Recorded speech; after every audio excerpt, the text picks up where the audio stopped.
keren. Assalamualaikum warahmatullahi wabarakatuh. Jadi kita buka dulu ya chart briefing-nya. Silakan Bapak Fajar. Ntar ingetin ya technical pointernya.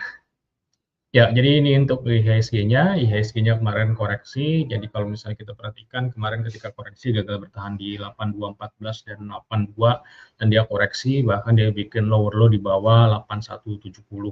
Jadi nggak bisa balik lagi atau stay di bawah 8170, maka dalam jangka pendek IHSG berpotensi untuk membentuk rounding top, itu arahnya di 7906. Bawahnya lagi ada di 7712, lalu di 7482 untuk IHSG. Untuk membantahkan potensi koreksi, maka dalam jangka pendek ya, IHSG harus rebound, segera kembali dan bertahan di atas resisten di 8170 yang tadinya jadi resisten di situ ya. Jadi masih ada potensi untuk mix to down untuk IHSG saat ini. Kelihatannya kemarin udah bikin lower high. Nah, untuk pivot date-nya minggu ini kita expect ada di hari ini, tanggal 3 Maret. Tapi kalau misalnya, harusnya kalau misalnya koreksi lagi dalam, nah hari ini bisa jadi bottom nih 3 Maret ini. Tapi kita lihat aja, tapi kalau hari ini rebound, kemungkinan lebih kuatnya sih nanti tanggal 9 Maret itu di hari Senin minggu depan ya. Jadi minggu depannya tanggal 9, minggu ini ada di tanggal 3 atau which is hari ini. Foreign flow tampaknya masih net sell ya. Nah, jadi per kemarin, jadi Maret kan baru 1 hari, asing net sell-nya 631 bio, dan kemarin bulan Maret karena baru 1 hari minus 2,65%. Year to date memang asingnya masih net sell 10,1, yang besarnya itu kemarin yang masih di MSCI ya, di Januari itu. Sementara Februari kemarin plus tipis 364 bio. Nah, kalau dilihat dari historical, memang di 2026 ini 3 bulan pertama, walaupun Maret cuma baru 1 hari kemarin, itu masih merah semua. Januari minus 3,6, Februari 1,1, Maretnya kemarin baru 265 ya. Which is kalau misalnya kita perhatikan 10 tahun ke belakang, rata-rata dari tahun 2025 sampai 2016 itu IHSG di bulan Maret minus 1,62 secara rata-rata. Memang 10 tahun ke belakang Maret itu yang paling besar minusnya, tapi itu bisa dilihat paling besarnya itu gara-gara COVID ya, yang di tahun 2020. Nah, terus yang ingin saya highlight itu ada di rupiah. Jadi rupiahnya kemarin melemah, naik itu melemah ya. Jadi kemarin sempat break di bawah support up channel di sekitar 16.700-an, tapi langsung balik lagi. Jadi dia balik lagi ke up channel-nya. Resistance selanjutnya itu ada di 16.928, di mana itu break, maka ada potensi untuk lanjut rally lagi. Pertama kelas high di 16.976, lalu resistance up channel di 17.070, dan masih ada potensi bikin kaput handle nanti kalau dia break dan maintain di atas 16.9. Jadi kalau untuk bagusnya rupiah harus balik lagi di bawah 16.7 untuk jadi menguat lagi. Lalu nah, nutup goldnya tampaknya masih perkasa, jadi masih bagus setelah dia break di 5.092, dia koreksi tapi stay di atas 5.092. Kita ngelihatnya dalam jangka pendek itu potensinya membentuk ascending triangle atau kapit handle, itu arahnya pertama di 5.598, all time high ever-nya, lalu target ascending triangle-nya di 5.906.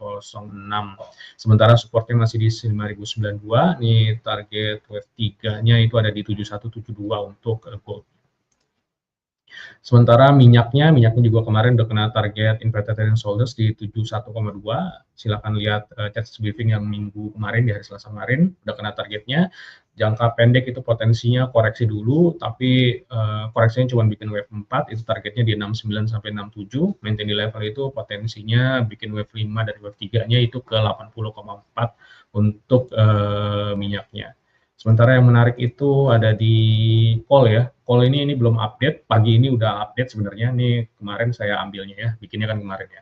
Jadi call-nya itu kemarin koreksi beberapa hari dan stay di atas 118, dan pagi ini reboundnya loncatnya lumayan. Jadi stay di atas 118 yang akan membuka potensi untuk lanjut rally lagi. Masih sama view-nya kayak yang Selasa kemarin di chart briefing. Potensinya kapit handle arahnya di 148, potensi kapit handle-nya. Sementara supportnya masih di sekitar 120 dan 118 untuk saat ini. Oke, demikian dari chart briefing-nya, kita kembali ke technical pointer-nya. Nah, Ini untuk saham pilihannya kita hari ini, karena tadi IHSG-nya udah kita bahas ya, jadi kita skip aja. Saham pilihan kita hari ini yang pertama ada di Adaro. Adaro beberapa hari ini menguat, jadi next-nya akan menguji last high di 2430, break dan maintain di atas 2430, baru ada potensi untuk lanjut rally lagi, potensi itu running bottom, arahnya di 3090. Resisten di 2530 dan 2650, sementara supportnya ada di 2290 dan 2210. Lalu yang kedua ada di ADMR. ADMR kemarin juga menguat setelah koreksi ketahan di support yang tadi jadi resisten di 1990. Maintain di level itu, potensi masih inverted trend shoulder, sarannya di 2330. Resisten di 2220 dan 2330, support di 2020 dan 1950. Lalu yang terakhir ada di LSIP. Ini salah satu CPO yang bereaksi kemarin ya, cuman dia doang kayaknya volumenya gede. LSIP kemarin menguat walaupun nggak close di high, highs-nya itu di 1270 tapi closingnya di 1230 aja. Kemarin nggak bisa break resisten di 1240, itu ada EMA 200, last high, dan resisten downtrend line. Jadi break di 1240 itu bagus banget, itu keluar dari konsolidasinya, potensi rally lanjutannya itu menuju target di 1380. Resisten di 1290 dan 1350, support di 1170 dan 1130.